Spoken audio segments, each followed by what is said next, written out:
Welcome, listeners, to www.ironradio.org, the website and podcast for all things strength sports and sports nutrition. With your hosts, Lonnie Lowery.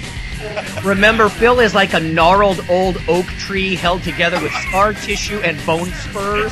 Rob Fortney. And I'm telling you, the pain that I would suffer was beyond excruciating. And Phil Stevens. Do it, Rob. You'll kill all those nerves. Thanks for listening. Welcome, Iron Radio listeners. This is Lonnie Lowery. I'm an exercise physiology and nutrition professor of about 20 years. I'm a licensed nutritionist of about that same amount of time, and I'm a former competitive bodybuilder. I'm actually running solo today. Phil is off. I believe he's going to attempt his 800-pound squat at a meet today.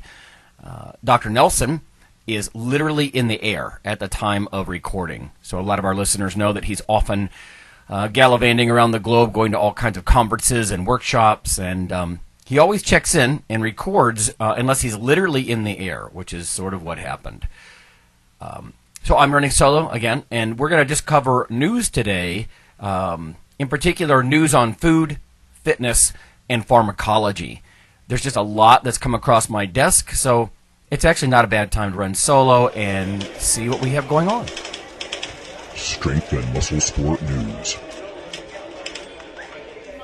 Let's kick off the news with a heads up from Karen. Thank you, Karen. Always a good source of studies and info that's coming down the pike. This one is, let's see, new fasting study as it regards to chronobiology. So the timing of your metabolism each day and eating, etc. Her email is essentially a clip from the news blurb itself. In a University of California Irvine-led study, researchers found evidence that fasting affects circadian clocks in the liver and skeletal muscle, causing them to rewire their metabolism, which can ultimately lead to improved health and protection against aging-associated diseases. The study appeared in the journal Cell Reports. Let's see. Kinouchi et al., Kinouchi, and colleagues. That the actual journal article title is Fasting Imparts a Switch to Alternative Day Pathways in Liver and Muscle. And again, Cell Reports is the journal. Back to Karen's clip here in the email that she sent. Quote, "We discovered fasting influences the circadian clock and cellular responses, which work together to achieve fasting-specific temporal gene regulation," said lead author Paolo Sassoni Corsi, is what it says here. A little different first author from the study link that I was looking at. Anyway, that's from UCI's School of Medicine. Says skeletal muscle, for example, appears to be twice as responsive to fasting as the liver. So many listeners are probably familiar, but the different kinds of intermittent fasting, at least as far as a lot of lay people think about it, are pretty popular. It could be just extending the hours in a 24-hour clock that you're not eating, like keeping the window narrow. For example, skipping breakfast and eating between 11 a.m. and 3 p.m., something like that, trying to get your calories in a narrow window. Sometimes it's one day eating, the next day not, then back to eating, because we tend not to compensate completely for the prior day of fasting. So there's different ways that you see essentially as you surf around the internet on how people address, the concept, I think, of fasting and whatnot.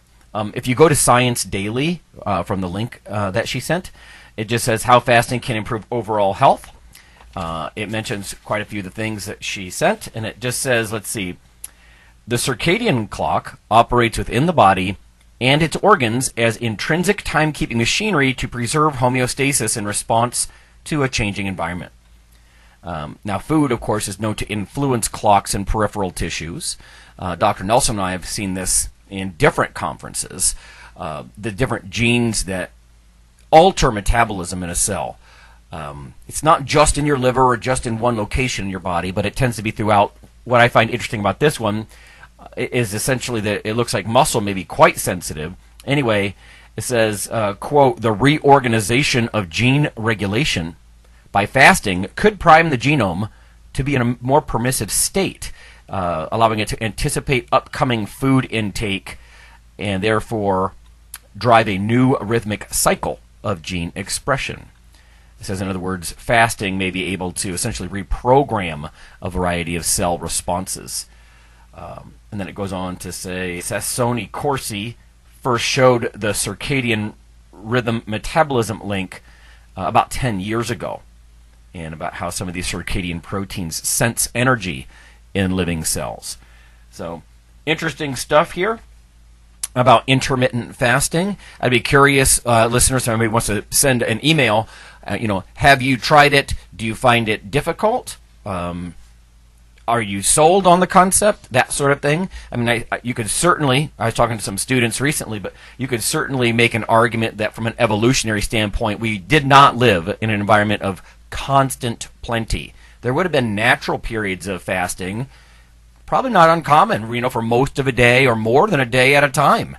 So it's interesting how, it's an attempt to maybe mimic that and put the body in sort of this on its toes, not constantly, high glucose, high insulin environment. So thank you, Karen. That was cool. Our next batch, actually, of news blurbs comes from the Institute of Food Technologists. 10 food predictions for 2019, and I may have touched on a few predictions, maybe even from this list in the past, but I'm just going to kind of collectively talk about these a little bit today on today's news episode. The first one is meat distances itself from animals. This blurb is from Bob Swiatek, the editor-in-chief of this IFT journal. Essentially, it says plant-based meats are growing in popularity. And that's something that Mike and I did discuss in a recent episode. There's been a lot of attempts with vegetable proteins. How do we make them higher quality? Not just complete protein like animal proteins, but, for example, if you take pea protein and you add a little leucine, or if you take soy and you add a particular amino acid or two to make it more complete, could you get something that's a little bit more protein synthetic for muscle?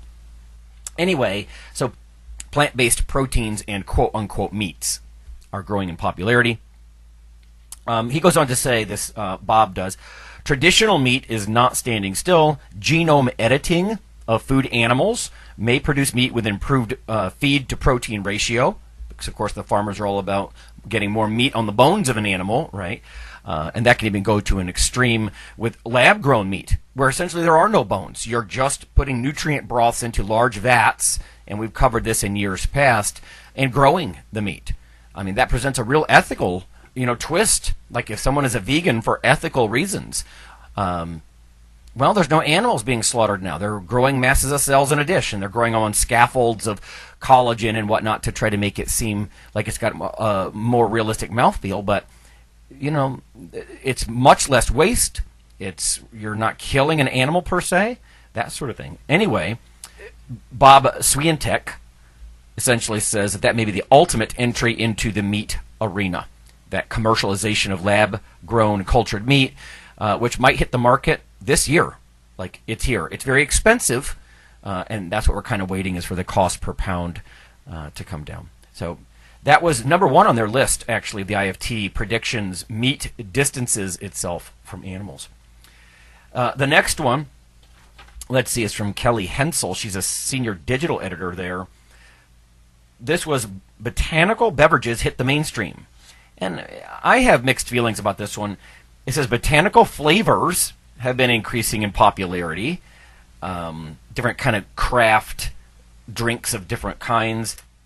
And they're relying on a variety of additions of these botanicals. Coriander, licorice, citrus peel, golden lattes that are flavored with turmeric.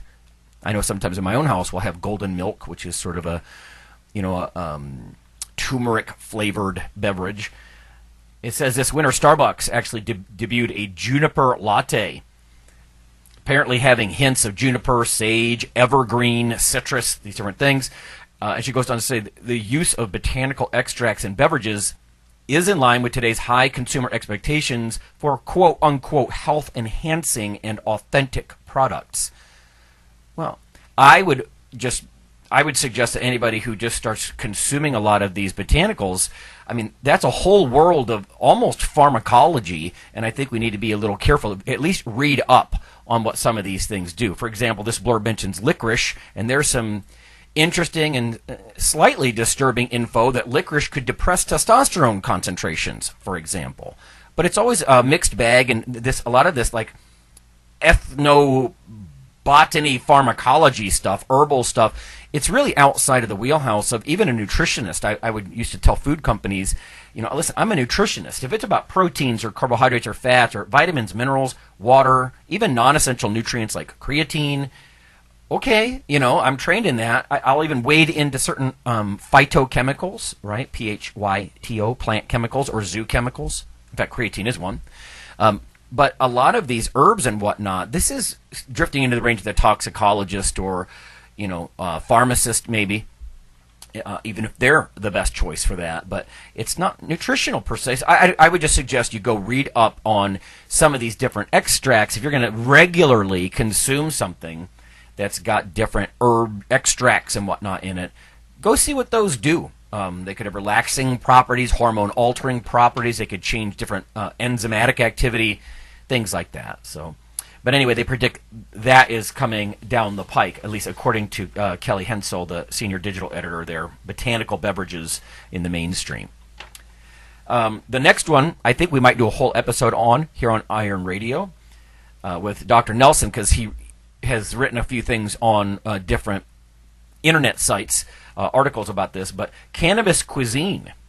It says, look for cannabidiol, CBD, infused foods and beverages. They're going to be quite a buzz in 2019. No pun intended.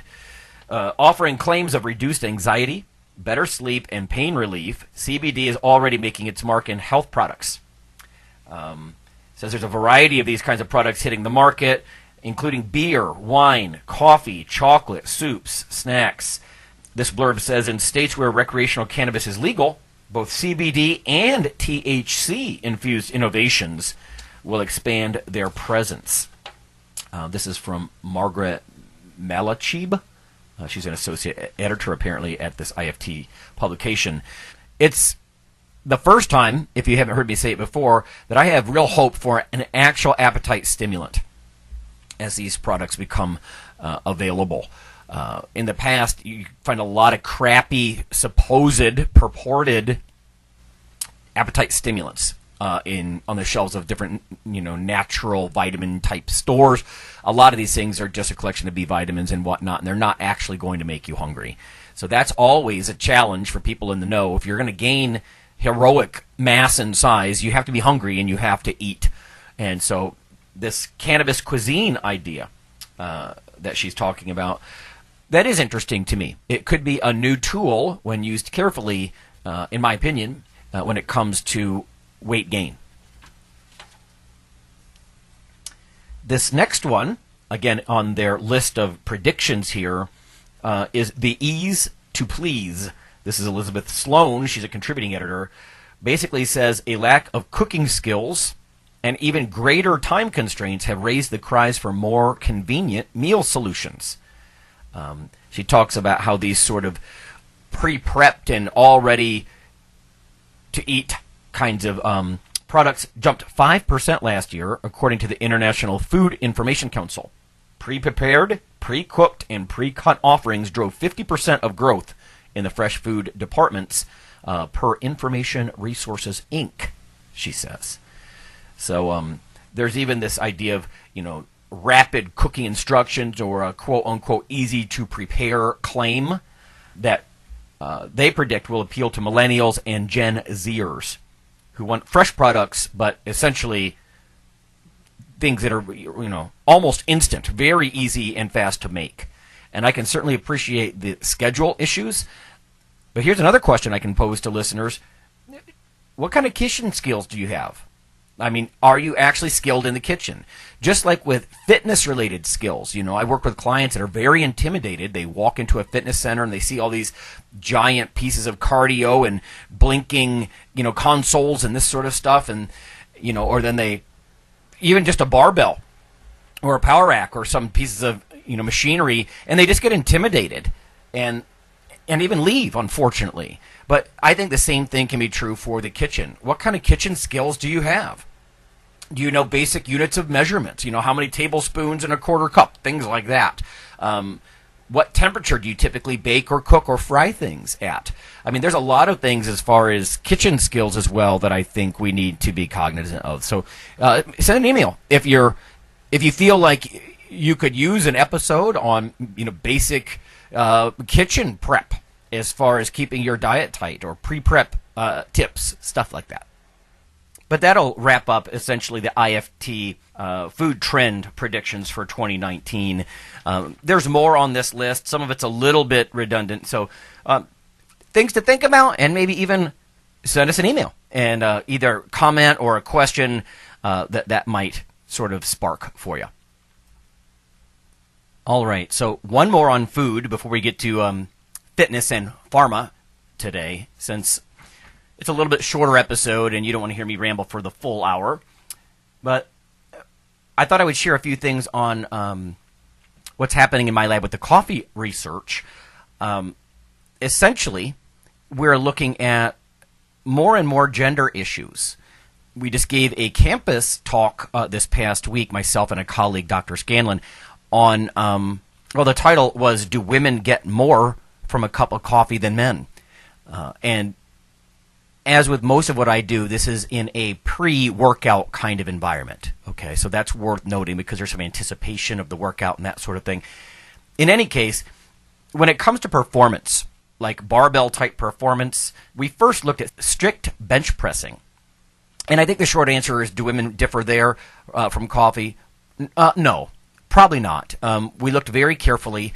If you're not careful and you look at absolute numbers, men might get more kilos, on the bar, so to speak, than women. But when you make it, relative to their body weight, if you adjust for body weight or you make it a percent gain, there are no differences. There is a sort of a uniform increase in power output, for example, in men and women with strict bench pressing.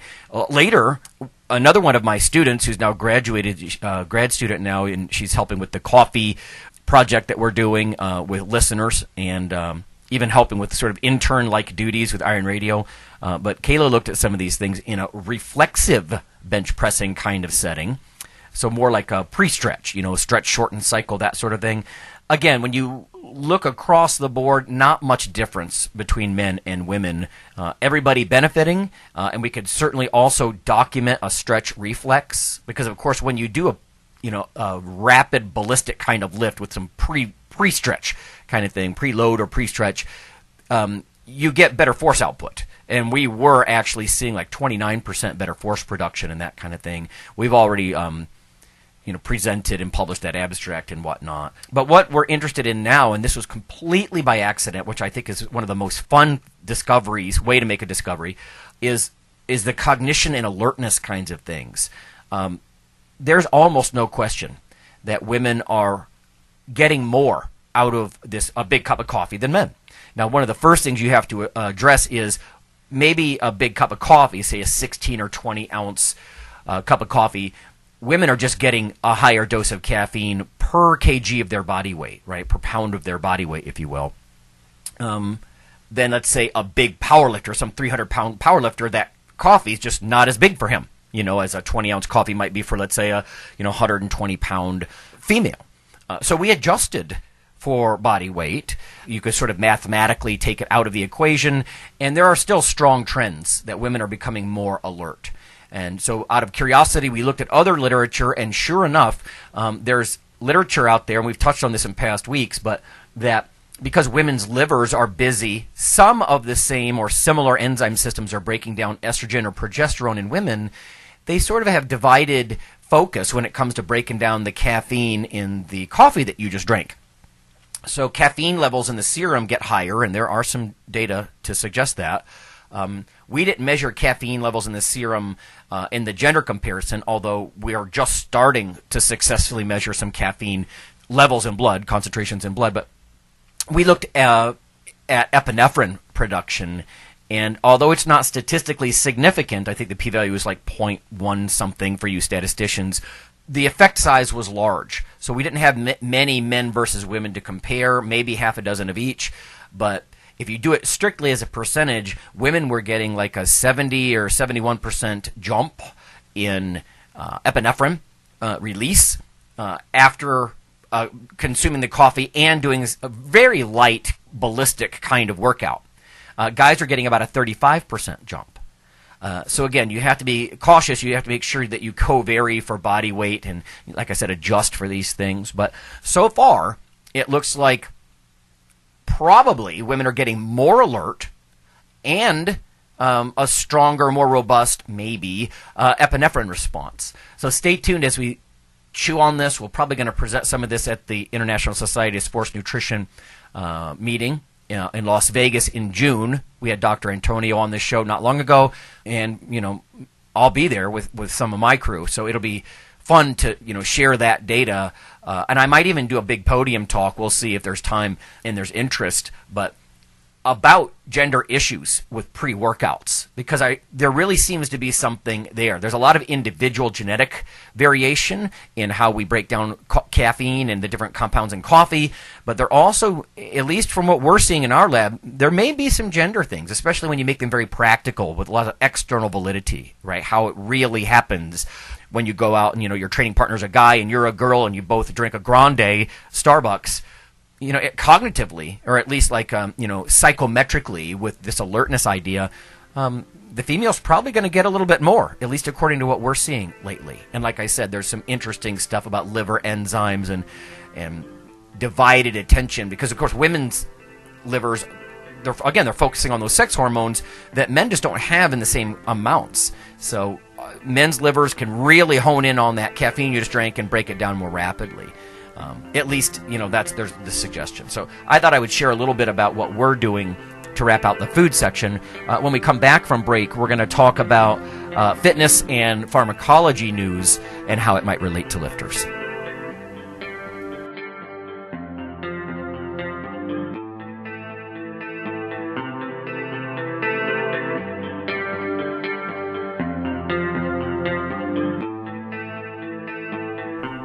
Hey listeners, this is Dr. Lonnie Lowery. If you've ever had anyone critique you on your protein intake as part of your weightlifting lifestyle, oh, you poor meathead, all that extra protein is going to rot your kidneys or weaken your bones or dehydrate you or give you gout or who knows what. There is a book available. You could simply Google CRC Press and Lowery. And what I've done is reach out to experts all over the world and create a book, a single compendium that you can hold up and say, this is why I consume extra protein. This can be very valuable when you're being quote-unquote educated by various professionals on the topic. There's an enormous amount of literature in this book on the safety, the effectiveness, how protein works in cells, the history of protein and weight trainers, much more. So again, please check out CRC Press and Protein and Lowery. You can just Google that, and I do, full disclosure, I do make a small single-digit royalty on the book, but that's not why I did it. I did it so we can all have something, our particular population, to both defend what we do and to inform our nutrition and our eating. Thanks.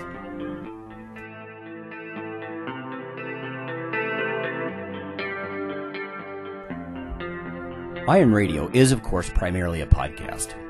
But over the years, there have been technical glitches calling for backup streaming and listeners who wanted the convenience of other sources of audio content. Toward this end, IronRadio is now simulcast and backed up on YouTube. If needed, please search Lawnman07 or IronRadio from within YouTube.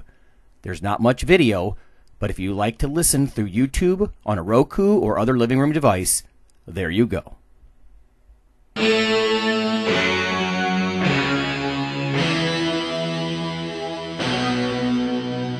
Like your weekly fix of Iron Radio? In addition to being a popular institute on iTunes, we are also on email. Simply go to www.ironradio.org and sign up for the voluntary email. You'll get a once per week email, no more. That's little more than the show notes and a link to the audio. So go for it.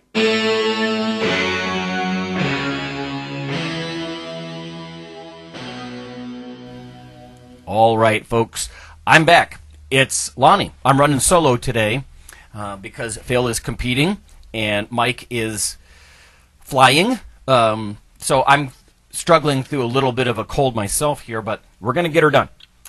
Fitness is next on our news list of food, fitness, and pharma. This one is not a new paper. I'm still trying to figure out how this came across my desk. I'm not sure if a listener sent it or I stumbled across it, but it's in my list, so here we go. Effects of the amount of exercise on body weight, body composition, and measures of central obesity. This is from Slentz, S-L-E-N-T-Z, and colleagues, Archives of Internal Medicine. Essentially, they try to determine the effects of different amounts and intensities of exercise training. So the dose, right, of exercise. So they're sort of looking at intensity and volume here. And they did it in sedentary, overweight men and women, middle-aged. So they had some, mild blood cholesterol issues, dyslipidemia, but they're not wildly diseased in any way. They put them on an 8-month exercise intervention. The 3 groups were, 1, a high amount of vigorous intensity exercise that approximated to about 20 miles per week of jogging. They're trying to put it, I think, in a way that lay people can understand. So high amount vigorous.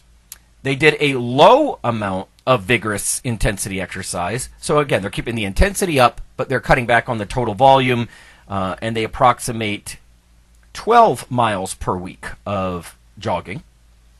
And then the other group was low to moderate intensity for, again, that lower dose of about 12 miles per week worth of, in this case, walking, right, because lower intensity. So we have high intensity, high volume. We have high intensity with roughly half of the volume. And then we have low intensity with some low volume. They were actually counseled not to change their diet and their weight and all that kind of thing. They're trying to get at just what exercise is doing to your body weight and your body comp. They had 182 people actually in the study, and there was a statistically significant dose-response relationship between the amount of exercise and the amount of weight loss and fat mass loss. The high and intense, so higher volume, very intense group, they lost 2.9 kilograms of body weight and 4.8 of body fat. And I would imagine that discrepancy there with more fat loss than overall weight loss is because they might have added a little bit of lean tissue. It was more intense exercise over this 8-month period. The low dose, right, the low volume of vigorous intensity, they lost 0.6 kilograms of body weight and 2.5 kilos of fat mass. So, we're ballparking here, but maybe half as much. It isn't that surprising because they put in about half the volume. But again, they kept the intensity up. And then they go on and they say both low volume groups, even the low volume, low intensity guys and gals, had significantly greater improvements than controls. They didn't differ from each other, though. So that's interesting, whether they did the basically 12 miles per week, if you will, in this metaphor of running, or 12 miles per week of walking, less intense, similar results, apparently. It's a little bit more poor for the one group. But so they concluded that in non-dieting overweight adults, the control group actually gained a little bit of weight, but both low volume amounts of exercise groups lost weight and fat, and of course the high amount lost more in a dose-dependent manner. So interesting stuff about the amount of volume that's required. Fortress used to say volume kills, and in this case, volume seems to be an essential requirement when it comes to total dose per week. And I can speak to that too. I'm post-competitive as far as the bodybuilding stuff goes, but volume is something I've got to work back into because I kind of fit this age group here, this middle age kind of thing. Yeah, it's tough. I mean, none of us are going to be doing super high amounts of intensity and volume immediately, after taking some time off or whatnot. So they actually suggest at the end here that most individuals can accomplish this minimal effect at least by walking 30 minutes every day. So it's interesting to me, right? Because it almost suggests intensity and volume, a little bit of both, of course, is the best, but it sort of, to me, emphasizes it's not just about energy balance, right? Because when you add up the actual calories burned in like this low intensity, low volume group, it's not heroic. But there are still adaptations. I think we really got to keep that in mind. That's one of the things that my gears are turning from reading this is it's the adaptations that are going on too. 30 minutes of walking every day, we've championed that before as a reasonable way to keep a little bit of fat off even if you're in a bulking phase kind of thing. And it's not always just the calorie balance, like you might go for a walk and only burn 200 calories. God, that's, you could eat a big bagel and surpass that. But there may be something that goes on even with the, to us, barely even qualifies as exercise kinds of physical activity. So that was the one fitness study about dose. All right, hang in there. We have 2 more bits, more medical, if you will, and pharmacological. This first one I found a little weird. If you're interested in cell biology, how cells work, this could be educational, and it's fascinating what they're doing. But this is written by Carmen Leach, and I got it through labroots.com. An inhalable form of messenger RNA might be a new kind of therapeutic. So let me just give you the heads up. Essentially, and I know many of you know this, but under a certain stimulus, the nuclei in your cells will send a message out to the ribosome factory in the cell to manufacture a new protein, whatever that might be. Maybe it's an enzyme you need to make some reactions happen, better. Maybe it's a structural protein. You get the idea. Proteins are very much action molecules when it comes to how cells operate. So what they're going to do for us here as we read this is they're going to try to introduce messenger RNA, the message, into the cell. So instead of giving you the end product, they're going to try to coax your cells, ribosome factories, to make the product, right? They're just going to try to administer the message and get that into the cells. And they're doing that with lungs, with inhalants in this case. But I can see this having applications down the road, so bear with me. Messenger RNA is an important intermediary molecule that normally carries genetic information from the genome to the ribosome, where it is translated into protein. And they have a cool little video here. Researchers are trying to use mRNA, messenger RNA, to stimulate cells to produce therapeutics. Says scientists at MIT have created a form of mRNA that can be inhaled, especially helpful, of course, with lung diseases because you're literally, touching the tissue of interest. By inhaling this, you're getting it down into your lungs. The researchers were able to successfully induce lung cells of mice to generate a specific protein which glowed. Now that sounds dramatic, but the whole idea of the glow is that's just a marker so we know that the protein is being expressed. It says the body can easily break mRNA down, so to use it as a therapeutic, it must be protected. Anderson's lab, so that's one of the authors of this, has already worked in this area to deliver mRNA to other parts of the body. Interesting. It says within 24 hours of inhalation, the lung cells in the mice treated with the protein actually had some of this protein being made. They actually saw some glowing. That glow gradually decreased over time as the cells degraded the mRNA that was administered through the aerosol inhalant. It says repeated dosing steadily maintained the protein production, however. So very interesting stuff, I think, if you're interested in, performance enhancing meds and all that kind of thing. Instead of taking the actual drug of choice, you're actually coaxing cells, so long as you can reach them, in various ways, to incorporate this messenger RNA. Sometimes it needs to be protected because you cell bio people might be like, yeah, but Lowery, that's going to break down. Not all that message is going to come to fruition in a new protein. That's true. And this lab is working on different ways to actually protect it with different spheres and whatnot, which, is sort of outside my wheelhouse. But if you can protect it, and it looks like they can, they're actually getting cells to make the therapeutic protein of interest, let's say. So we'll see where that goes, but it's almost like the concept of a pre-drug or a pro-hormone. It's not the end hormone itself, but you get your body to do part of the work and actually manufacture the real deal. So pretty cool stuff on the pharmacology side of things. And I know we have a little bit shorter episode here, but we're making it happen this week. This last one is also medical. This actually reminds me a bit of what we've talked about in the past with stem cell therapies, but this is also Carmen Leach from, and again, I got this through Lab Roots, but in fact, let me make a note. I'm often ripping on quote-unquote science journalists, but Carmen Leach is actually a research scientist. So when I read the stuff that comes from her, I'm like, oh, yeah, I can more or less understand that, she's not going to screw this up.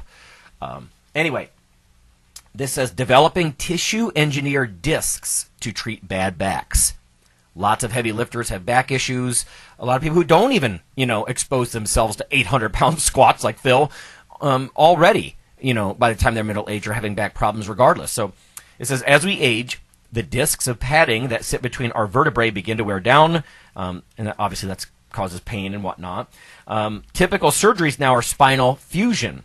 And she goes on to say that can lead to a loss of flexibility in the spinal column and even, break down nearby discs. In other words, like there's a domino effect, right? If they put a lot of hardware fusing vertebral bodies together in your back, that section doesn't flex or extend very much. So the vertebrae on either end of that fusion have to hyperflex and extend. And, that domino effect then can cause wear and tear and breakdown at other sites. So she says a team of researchers is aiming to create an implant that can replace degenerated discs. They began with a cylinder of polymer gel and added cells that could grow around it. They implanted those discs, and they actually show a video here. Maybe I'll link to it. And it says you can see that the research subjects, in this case goats, tolerated their implants well. And if you're like, oh, come on, Lonnie, goats, obviously we're going to do this sort of stuff in animals before we just go right into people. But if it works really well in other mammals like that, that's pretty interesting stuff. Now, I still think it's even less invasive, of course, if we can get to the point like we've talked about in the past. There's even already trials with this, but getting stem cells injected into a degenerated disc, if those take well, that might be an even, less invasive, more techie way to get some kind of intervertebral disc regeneration. But for now, developing tissue-engineered discs, it's one more way. We're always talking about Phil's titanium hip, and we've even had some questions from listeners about which one it is because they have a loved one in a similar situation, that kind of thing. And, Phil's is doing well, but you got to remember, people are very different in their training status, and not everybody's a 290-pound powerlifter either. But having said that, it is interesting to see that this tissue engineering stuff is likely to change, things like that. I sure wouldn't mind some kind of additional, meniscal padding in my left knee. I'll tell you that right now. Whether we do that with a stem cell injection or there's something that's tissue engineered like this. Fascinating stuff, and it may be the point where, honestly, I think joint degradation is one of the things that shuts down a lot of lifters. And I'm not somebody that's lifted ridiculously heavy weights like a power lifter throughout my life, but I can tell you if my joints weren't shutting me down, I probably would continue to train heavier, than I do now. I just can't, for various reasons, and I'm not going to bore people with all my medical excuses and problems, but if my joints would hold up better, I might get another 10 years. And so those of you who are young out there, between stem cells and tissue engineering, you may get another decade, to peak out with your lifting. And imagine where your peak strength might go or muscle mass with that kind of thing. Okay, so we're going to call it there this week. Thanks for your patience. And again, I know listening to one person isn't quite as exciting, but that gets you some news from a variety of sources, always with that, lifter's twist on how it might apply to Iron Radio listeners. So we'll catch up with everybody next week, and we'll find out what happened in Phil's meet and in Dr. Nelson's wherever it was that he was learning something cool this past week. So we'll see you next time.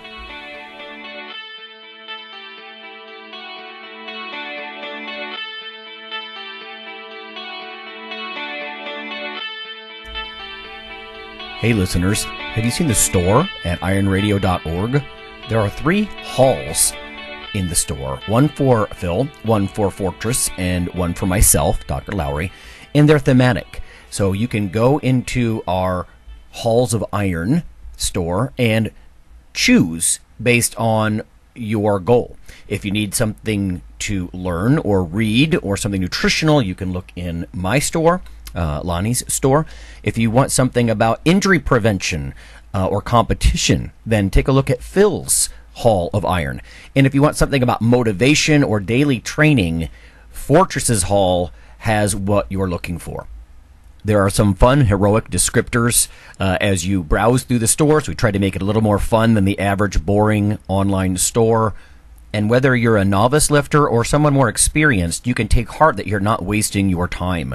The things that we put in each Hall of Iron are actually based on our own recommendations. Protein powders that we know to be good, knee sleeves, wraps of some kind, things that Fortress uses in his own training. The stuff you see, you know is good. This way you don't waste time. So check out the Iron Radio store at ironradio.org and let us know what you think on the forums, and certainly you can request products and we will screen them before they go in. So thanks for listening.